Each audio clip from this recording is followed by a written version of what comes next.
जहां मंच पर उपस्थित हैं मेरे साथ,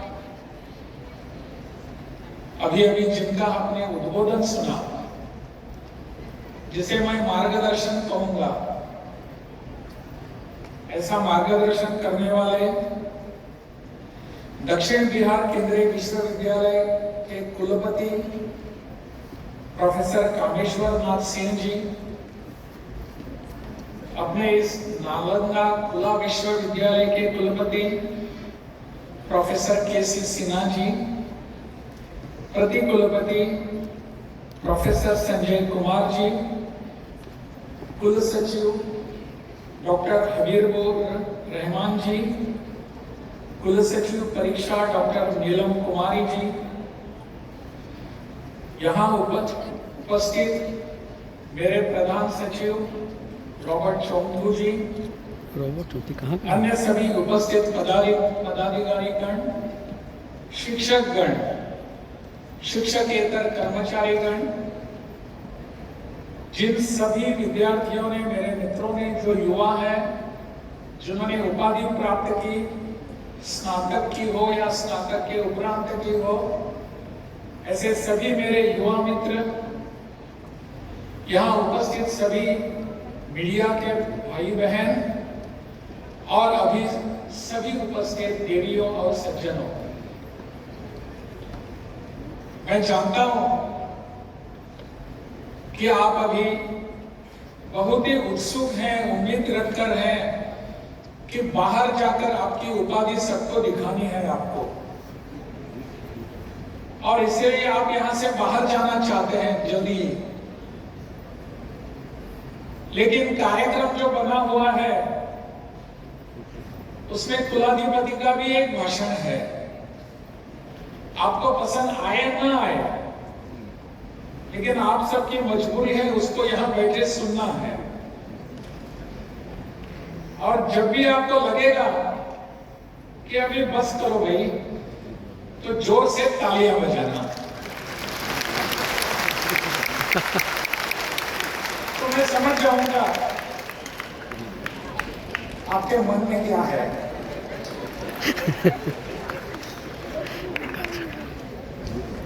आज हम यहाँ ऐसे एक अवसर पर उपस्थित हैं कि एक सभी आपको बताएंगे, एक नई शुरुआत करने के लिए आप यहाँ आए हैं। मैंने जैसे शुरू में ही कहा कि आपके हाथ में एक उपाधि का कागज है, कुछ लोगों के गले में मेडल है, और ये निश्चित रूप से आप सबकी अचीवमेंट है, आपकी उपलब्धि है। इतने पिछले कुछ वर्षों से आपने जो मेहनत की है, परिश्रम किए हैं, उन सभी मेहनत और परिश्रम की अगर दिखाने लायक कुछ चीज है, वो सर्टिफिकेट है डिग्री का, और वो आपके गले में है, वो मेडल है।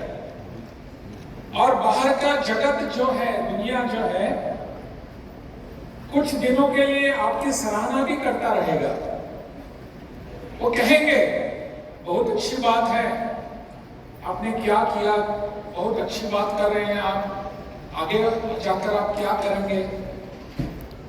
जो यहाँ मेडल लेने के लिए आ रहे थे, तो उनसे मैं कुछ लोगों को पूछ रहा था कि आप अभी क्या करते हैं, आगे जाकर क्या करने वाले हैं। एक अपने मेरे मित्र ने कहा कि मैं यूपीएससी की एग्जाम की तैयारियां कर रहा हूं। 2-3 लोगों ने कहा यूपीएससी की तैयारी कर रहा हूं, और कुछ ने कहा नीट की एग्जाम की तैयारियां कर रहा हूं। किसी ने कहा मैं I am already employed as a teacher, कहा केंद्रीय विद्यालय में है, या और कोई है। बहुत अच्छी बात है कि आप कहीं ना कहीं एंगेज हैं, कहीं ना कहीं आप उसमें खुद को आप जुट कर लिया है, जोड़ के लिया है। मुझे लगता है यही आवश्यक होता है। आजकल जैसा कि मैं यहाँ विजय भाषण का कीनोट एड्रेस था, उनका मैं कामेश्वर जी का भाषण सुन रहा था, पता नहीं आप सुन रहे थे या नहीं, परंतु उन्होंने जो बात बताई हम सबको, वो ध्यान में रखने के लिए आवश्यक है। आने वाला समय हमारे पास है, वो हमारी राह देखता है और हम बाहर जाकर राह ढूंढने के लिए प्रयास करेंगे। आज हमने जो यहाँ शिक्षा ली है, चाहे इसको डिस्टेंट एजुकेशन कहें या इसको एनआई जैसे एनआईओ होता है वैसे खुला विश्वविद्यालय के माध्यम से कॉरेस्पॉन्डेंस से ऐसा विश्वविद्यालय शिक्षा कहे, परंतु आज आप शिक्षित हो गए हैं, आज आप दीक्षित भी हो गए हैं, क्योंकि आपके हाथ में दीक्षा के रूप में एक सर्टिफिकेट है। लेकिन इस शिक्षा का, इस दीक्षा का समाज के लिए हम क्या उपयोग करेंगे? क्या मेरे लिए दीक्षा मिलना, मेरे लिए सर्टिफिकेट का एक कागज हाथ में होना इतना ही पर्याप्त है? इतना ही काफी होता है? क्या हम इसके आगे सोच सकेंगे? मुझे कहीं ना कहीं जाकर नौकरी करनी है, यहीं पर मेरी सोच की मर्यादाएं हैं, या इससे भी आगे मैं सोच सकता हूं, कुछ करने की उम्मीद रखता हूं, कुछ करने का प्रयास करूंगा? मुझे लगता है इस दिशा में हम सबको विचार करने की जरूरत है। आज certificate is not the end of my life, it is not the end of my career, probably my career starts from today. आज मैं सामर्थ्य हूं, I am empowered with this certificate, लेकिन इस सामर्थ्य का, इस शक्ति का, इस ताकत का मैं कैसे उपयोग करूंगा, यह मुझ पर निर्भर होता है।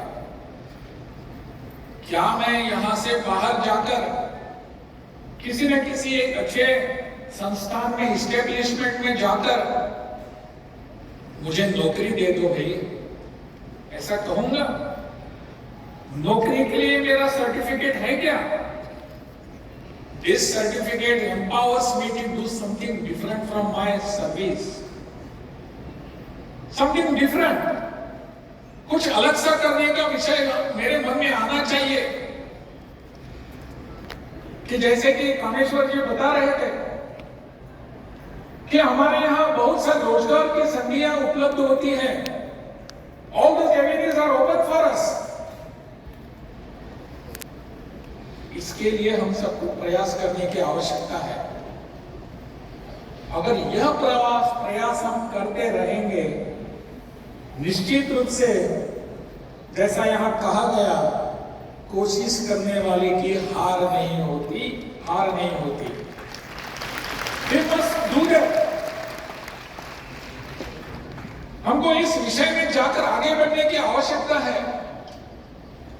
हमारी शिक्षा मुझे एक और कोई नौकरी मांगने वाला, निर्माण करने वाली शिक्षा नहीं है।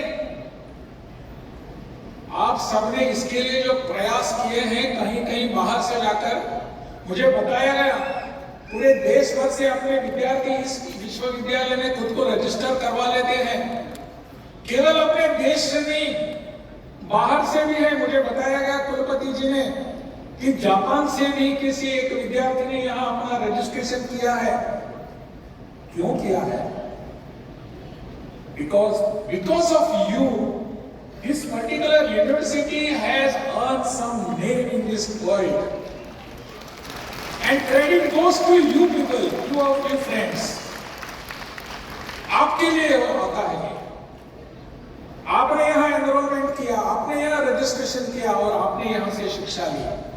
लोगों को लगता है कि इतने अच्छे विद्यार्थी यहां अगर शिक्षा लेते हैं तो मुझे भी यहां रजिस्ट्रेशन और एनरोलमेंट करने की जरूरत है। I will get something different from this university. मुझे लगता है इस दिशा में हम सबको जाने की आवश्यकता है। मेरी शिक्षा, मेरा अनुभव, मेरा यहां से पढ़ना, यहां से मार्गदर्शन लेना समाज के लिए कुछ उपयोगी होना चाहिए। केवल मेरे लिए नहीं, मेरे लिए तो है ही। क्या हमारी सोच वहां तक रुक जाती है कि अब मेरे हाथ में डिग्री है, मेरे गले में मेडल है और इसके बाद मैं अच्छी नौकरी ढूंढूंगा, अगर हो सके तो पीएचडी भी करूंगा शिक्षा, और उसके बाद एक नौकरी मिलेगी मुझे, मेरा घर होगा, मेरा बंगला होगा, मेरे पास इंपोर्टेड गाड़ियां होंगी, मैं ठीक ढंग से शादीशुदा हो जाऊंगा, अच्छी बीवी होंगी, बच्चे होंगे। Is it that all we are doing today? क्या इससे हमारे आगे सोच नहीं जा सकेगी? इस समाज के लिए क्या चाहिए, इस देश के लिए क्या करेंगे? That is what we are starting from today. आज से हमको इस पर सोच करने की आवश्यकता है, सोचने की आवश्यकता है कि समाज के लिए, देश के लिए मैं क्या दे सकूंगा। जैसे कि कहा गया, कैनेडी कहते थे ना, आप सब जानते होंगे, ask not what country has given to you, ask what you have given to your country. मुझे लगता है इस दिशा में हम सबको विचार करने की आवश्यकता है। जो ऐसे मेडल्स लिए, जिनके गले में मेडल्स है, उन पर और भी ज्यादा यहाँ का मुझे लगता है दायित्व आता है, जिम्मेदारी आती है। हम सब इस दिशा में जाएंगे और यहाँ के नालंदा खुला विश्वविद्यालय का नाम जो है वो और भी रोशन करेंगे। किसी ने पूछा, अगर बताएंगे हम कि आप कहाँ के ग्रेजुएट हो, तो नालंदा खुला विश्वविद्यालय के गर्व से हम कह सकते हैं, because this particular university given me everything. इस दिशा में हमको सोच करने की आवश्यकता है, काम करने की जरूरत है। यहां थोड़ा सा उल्लेख हुआ कि यह जो है, यह 75 वर्ष के बाद, अपने अमृत काल के बाद, अमृत महोत्सव के बाद अमृत काल आ रहा है। आने वाले 25 वर्ष जो है अपने देश के 2047 तक हमारे देश के आजादी की हम शताब्दी मनाएंगे। अभी हमने 75 वर्ष मनाए और 25 वर्षों के बाद हम शताब्दी मनाएंगे अपने स्वतंत्रता के, अपने आजादी की। What can I do for my country during this 25 years? 25 वर्षों में मेरे देश के लिए मैं क्या दे सकता हूं?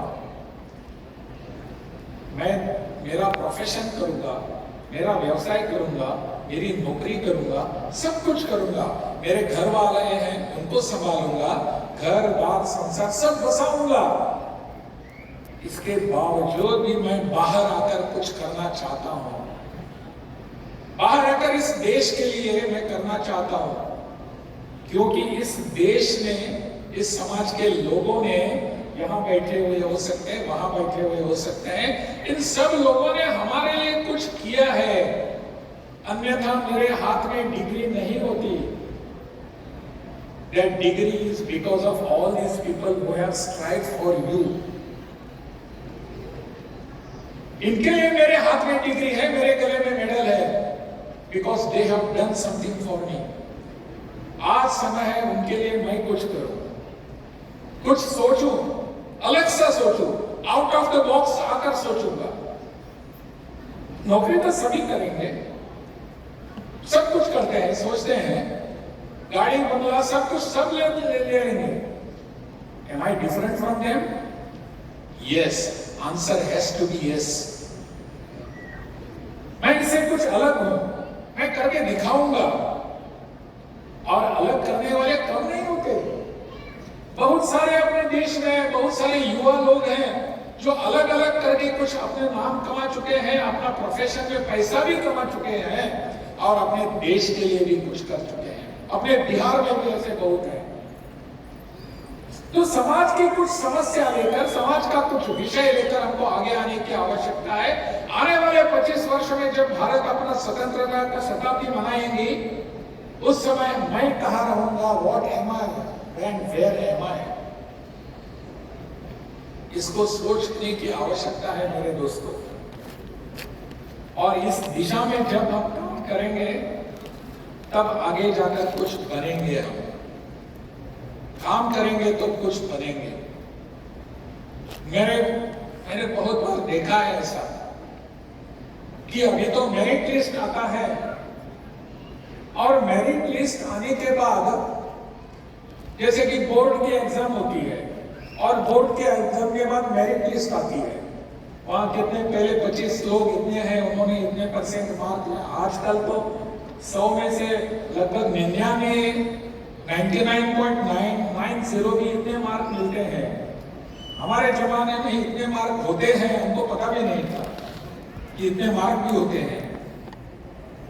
हमको 50 या 60 मिले तो बस हमारा हो गया सब कुछ, ऐसा हमको लगता था। But nowadays you are different. और मेरिट लिस्ट में जब नाम हमारा आता है तो हम पढ़ते हैं, देखते हैं, हमको लगता है कि ये हमारे बच्चे हमारे देश के भविष्य हैं। लेकिन सोचना चाहिए आफ्टर 10 इयर्स ये सभी मेरिट लिस्ट में जिनके नाम आए थे, जिनके फोटो आए थे, जिनके इंटरव्यूज आए थे, वो बच्चे होते हैं कहां आफ्टर 10 इयर्स? कहां होते हैं?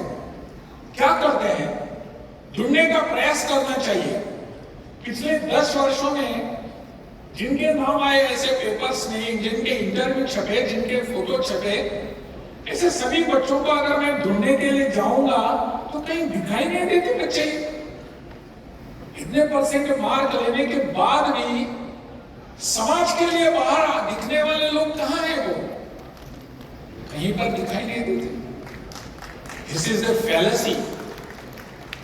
We must change this. नहीं, हमने कुछ अच्छे मार्क लिए हैं और समाज के लिए इसका उपयोग मैं करूंगा, ऐसा सोचना आवश्यक है।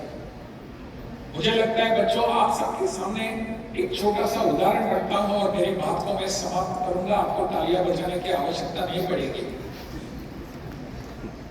हमारे सामने एक गोल होना चाहिए, हमारे सामने एक लक्ष्य होना चाहिए। वो लक्ष्य आज हम तय करेंगे। यहाँ के मुझे जो कुछ बच्चे मिले वो कहते हैं कि मैं टीचर हूं। Very nice profession. Teaching is the best profession today. तो टीचर्स भी है यहाँ, ऐसा भी प्रोफेशन हो सकता है। But we have to decide it today. मेरा लक्ष्य क्या है, मैं क्या करना चाहूंगी या क्या करना चाहता हूं, इसको आज सोचना पड़ेगा। मेरा एक मित्र था जो स्टेट बैंक में काम करता था और स्टेट बैंक में काम करते समय एक दिन मैंने उसको फोन किया, अरे भाई आपसे मैं मिलना चाहता हूं। उस इतवार था, संडे का दिन था, तो उसने कहा आ जाओ भैया आ जाओ। तो मैं दोपहर के 3-4 बजे उसके घर पर गया तो मैंने देखा कि मेरा जो मित्र बैंक में काम करने वाला था वो अपने सोफे पर लेटा हुआ था। मैंने पूछा क्या बात है भाई, ठीक हो ना तबीयत वगैरह? हाँ तबीयत ठीक है। तो फिर क्या हुआ, ऐसे लेटे क्यों हो? तो कहने लगा कि आज तो संडे था, हमारे सभी बैंक के कर्मचारी जो हैं वो सभी कर्मचारी सबने मिलकर एक फुटबॉल का मैच रखा। तो आज सारे हमारी दो गुटों के बीच एक फुटबॉल की मैच हो गई। मैंने कहा आप भी खेले? हाँ बिल्कुल, मैं भी खेलता था। ठीक है, तो फिर कितने गोल लगाए? मैंने पूछा। मेरा मित्र मुझे ऐसे देखने लगा। वो 90 मिनट का खेल होता है, 45 मिनट्स का। तो 90 मिनट के पूरे सेशन में मैं इस गोल पोस्ट से इस गोल तक पूरा दौड़ता रहा बॉल के पीछे। परंतु इस 90 मिनट्स में, 90 मिनट में एक बार भी वो बॉल और मेरे पैर, इन दोनों का आपस में संबंध भी नहीं आया, स्पर्श भी नहीं हो चुका। तो गोल कहां से लगाऊंगा मैं? कहां खेलना कहां है? उस गोल का, उस बॉल का मेरे पांव को स्पर्श भी नहीं हुआ। हमारी बात ऐसी नहीं है। हमारे सामने जो लक्ष्य है, हमारे सामने जो गोल है, हमारे सामने जो बॉल है, उसका स्पर्श मुझे जीवन के अंत तक हुआ ही नहीं, ऐसा नहीं होना चाहिए। वो गोल का स्पर्श हमको होना चाहिए। वो गोल क्या है, वो लक्ष्य क्या है, उसका संबंध और मेरा संबंध आना चाहिए। इसीलिए आज हमको तय करना होगा, what am I going to be next. कल जाकर मैं क्या करूंगा, क्या करने की सोचूंगा, किस दिशा में मेरा कार्यक्रम होगा, क्या करना हो, क्या करूंगा मैं, इसको आज सोचने की आवश्यकता है मेरे प्यारे दोस्तों। आप युवा हैं और आप ही कर सकते हैं, और कोई नहीं है। जिनके बाल पके हुए हैं जैसे यहाँ बैठे हैं सभी, ये कर नहीं पाएंगे। आप कर सकते हैं, मेरा पूरा विश्वास है, आपको पूरा विश्वास है। आने वाले 25 वर्षों में अपना देश का चित्र, मानचित्र, भविष्य क्या होगा वो आप तय कर सकते हैं। इसलिए आज हमको संकल्प करना होगा, आज हमको निश्चय करना होगा कि this is what I am going to be. इस दिशा में विचार करने की प्रेरणा हम सबको यहां से लेकर जानी है। इसलिए मैं आप सबको पुनः एक बार नमन करता हूं, आप सबका अभिनंदन करता हूं